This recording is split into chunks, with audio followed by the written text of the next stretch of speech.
જય શ્રી કૃષ્ણ, જય માતાજી અને પ્રણામ બધાને. કેમ છો તમે બધા?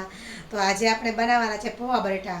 શું તમારા પૌવા બટેટા કડક, ફીકા અને કોરા બને છે? તો એકવાર આ કુકરની રીતે પૌવા બટેટા બનાવશો ને તો તમે 4 થી 5 કલાક પછી પૌવા બટેટા ખાશો ને તો એવા ને એવા જ સરસ ટેસ્ટી અને સોફ્ટ લાગશે. તો તમે એકવાર આવી રીતના જરૂરથી બનાવવાની ટ્રાય કરજો. અહીંયા અમે 2 વાટકી જેટલા પૌવા લીધા છે. હવે પૌવામાં કચરો કાઢવા માટે આપણે છે ને તેને ચાળી લઈશું. આપણે પૌવાને આવી રીતના ચાળી લઈશું. સરસ જેટલો કચરો હશે અને ભૂકો બધું હશે ને એ એકદમ સરસ નીકળી જશે. જો તમારે પૌવા ચોખ્ખા હોય તો ભલે, બાકી આવી રીતના સરસ પૌવાને તમારે સરસ ચાળી લેવાના છે. હવે આપણે પૌવાને છે ને સરસ 2 પાણીએ ધોઈ લઈશું. આપણે પૌવાને પલાળવાના નથી એટલે આવી રીતના સરસ 2 પાણી પૌવાને સરસ ધોઈ અને ચોખ્ખા કરી લેવાના છે. આવી રીતના પૌવામાંથી બધું જ પાણી કાઢી લેવાનું છે. અને તમને જો આ રીતે ન ફાવે તો તમે ચારણી, કાણાવાળી ચારણી હોય તેમાં નિતારીને પણ પૌવાને સરસ કાઢી શકો છો. આપણા પૌવા સરસ ભીના હોય ને ત્યારે તેમાં આપણે સરસ અડધી ચમચી મીઠું નાખી દેવાનું છે. અને પૌવાનો ખાટો મીઠો સ્વાદ કરવા માટે આપણે 2 ચમચી તેમાં ખાંડ નાખી દઈશું. અને 1 ચમચી સરસ લીંબુનો રસ એડ કરી અને આપણે પૌવાને સરસ આવી રીતના હલાવી દઈશું.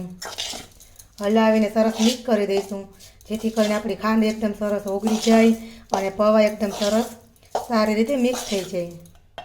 જનરલી આપણે શું કરતા હોઈએ છીએ, જ્યારે પૌવા બટેટા વઘારીએ ને ત્યારે ઉપરથી ખાંડ અને મીઠું નાખતા હોઈએ છીએ.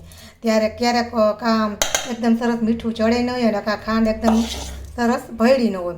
અને જો તમે આવી રીતના સરસ અગાઉથી જ ખાંડ અને મીઠું નાખી દેશો ને તો એક સરખું સરસ ભળી જશે. પૌવાને આપણે 5 મિનિટ ઢાંકી અને સરસ રાખી દઈશું. આપણને એવું થાય કે આપણે કુકરમાં જ કેમ પૌવા બટેટા બનાવીએ, કઢાઈમાં કેમ નહીં? તો કુકરમાં બનાવવાનું કારણ શું?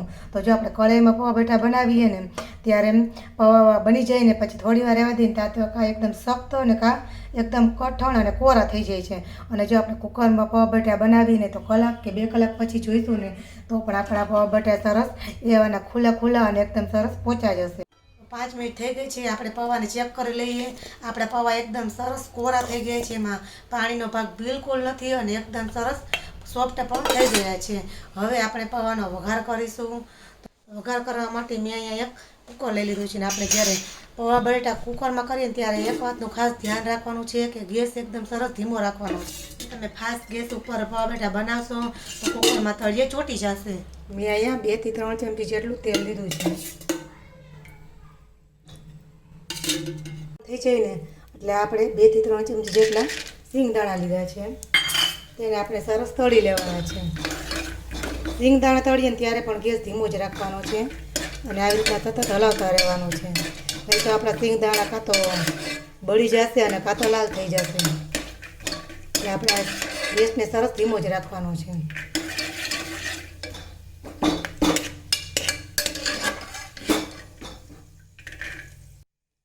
આપણા સિંગદાણા એકદમ સરસ તળાઈ ગયા છે. હવે આપણે તેને સરસ કાઢી લઈશું.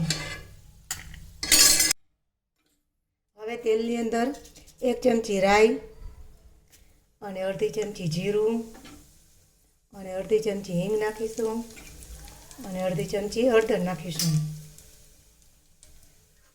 ત્યાર પછી આ કટ કરેલા 1 વાટકો બટેટા છે તે નાખીશું. હળદર છે ને વઘારમાં જ નાખી દઈશું, જેથી કરીને એકદમ સરસ કલર આવી જાય અને હળદર આપણને કાચી પણ ના લાગે. ઢાંકણું બંધ કરી અને આપણે બટેટાને 2 થી 3 સેકન્ડ ચડવા દેશું. આપણા બટેટા જ્યારે ખાઈએ ત્યારે મોરા ન લાગે એટલે આપણે થોડું અમથું મીઠું નાખીશું. આપણે વચ્ચે ચેક કરતું રહેવાનું છે કે આપણા બટેટા સરસ ચડી ગયા છે કે નહીં. તો હજી આપણા બટેટા થોડા કાચા છે, હજી થોડી વાર આપણે તેને સરસ ચડવા દઈશું. આપણે આવી રીતના ચપ્પુથી ચેક કરી લઈશું કે બટેટા ચડી ગયા છે કે નહીં. તો આપણા બટેટા એકદમ સરસ ચડી ગયા છે. હવે બટેટામાં આપણે લાલ મરચું પાવડર નથી નાખવાનું, એટલે તમારે તીખાશ પ્રમાણે લીલું મરચું નાખવાનું છે અને એક કાપેલી ડુંગળી નાખવાની છે. બધાને સરસ ચડવા દેવાનું છે. 5 થી 6 લીમડાના પાન નાખીશું. લીમડાના પાન પાછળથી એટલા માટે નાખીએ કે તે એમ કાળા ન થઈ જાય, એટલા માટે લીમડાના પાન મેં પછી નાખ્યા છે. તમે પહેલાં પણ નાખી શકો છો. હવે આપણે જે પૌવા હતા ને તો તેમાં પૌવા આપણે નાખી દઈશું સરસ.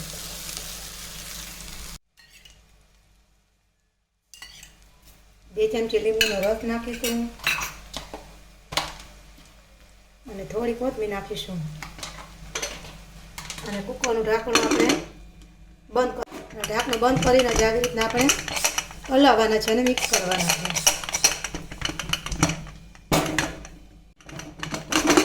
ઢાંકણું ખોલીને જોઈ લઈશું. જો સરખા મિક્સ ન થયા હોય તો આવી રીતના તમારે ચમચેથીને સરસ મિક્સ કરી લેવાના.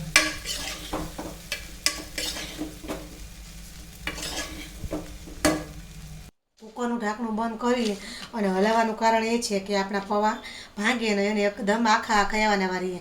એટલે આપણે અહીંયા ઢાંકણું બંધ કરીને પૌવા હલાવ્યા છે. ત્યાર પછી ઢાંકણું ખોલી અને આવી રીતના કાંટાવાળી ચમચીથી તમે હલાવશો ને તો પણ તમારા પૌવા સરસ એમને આખા જ રહેશે, જરા પણ ભાંગશે નહીં અને એકદમ સરસ છૂટા છૂટા પણ રહેશે. હવે જો આપણા પૌવા એકદમ સરસ પોચા રહીને એના માટે મેં અહીંયા 2 થી 3 ચમચી જેટલું પાણી નાખ્યું છે અને ઉપરથી તળેલા દાણા હતા આપણે તે નાખી દીધા છે અને ઢાંકણું બંધ કરી અને આપણે વિસલ વગાડવા નથી, 2 મિનિટ માટે રહેવા દેવાનું છે. તો આપણા પૌવા બટાટા મસ્ત મજાના સરસ તૈયાર થઈ ગયા છે અને તમે જોઈ શકો છો એકદમ સરસ છૂટા છૂટા આપણા પૌવા બટાટા બનીને તૈયાર થઈ ગયા છે. તો શું તમે ક્યારે આવી રીતના કુકરમાં પૌવા બટાટા બનાવ્યા છે? જ્યાં ન બનાવ્યા હોય તો એકવાર તમે જરૂરથી ટ્રાય કરજો. તમારા પૌવા બટાટા એટલા સરસ બનશે ને કે તમે કલાક કે 2 કલાક પછી ખાશો ને તો પણ એવો જ સ્વાદ અને એવા જ પોચા અને એકદમ ખીલેલા રહેશે. ઉપરથી આપણે સેવ નાખી અને પૌવા બટાટાને સરસ સર્વ કરીશું. તો તમને આજની રેસીપી કેવી લાગી તે કોમેન્ટમાં જરૂરથી જણાવજો અને જો વિડીયો ગમ્યો હોય તો લાઇક, શેર અને મારી ચેનલમાં તમે નવા હોય તો જલ્દી જઈને સબસ્ક્રાઈબ કરી દેજો. ફરી પાછા મળીશું નવી વિડીયોમાં નવી રેસીપી સાથે. ત્યાં સુધી બધાને જય શ્રી કૃષ્ણ, પ્રણામ અને જય માતાજી.